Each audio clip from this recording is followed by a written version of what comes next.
Eugene police officers responded to a call about 4:30 this morning in the 1200 block of Washington Street.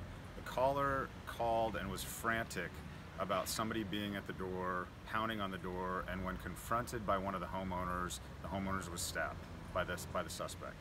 And so we got a phone call at 4:30, and they were just absolutely frantic about the injuries that had occurred and the fact that the suspect had stabbed the victim there at the home.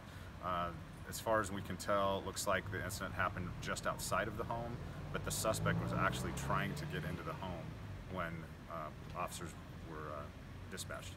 We got some really good information that the suspect was still armed with a knife. Officers gave chase, started looking for the suspect in the immediate vicinity.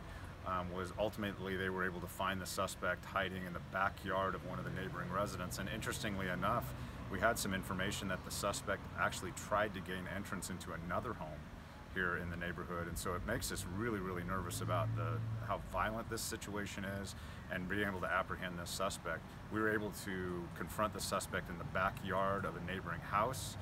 Officers gave tons of commands to the suspect, asking him to drop the knife. The suspect refused to do that. We deployed a taser unsuccessfully, and then officers ultimately had to use deadly force to resolve the situation. And I need to be clear that we have two separate crime scenes here. We have one crime scene at the house where the stabbing occurred, and a separate scene where the officer-involved shooting occurred in the neighbor's backyard. And so we have a couple of different groups working on this particular case. We have our Eugene Police Department Violent Crimes Unit that will be taking the assault portion of the stabbing, and then the interagency deadly force investigation team will be taking the officer-involved shooting portion of this.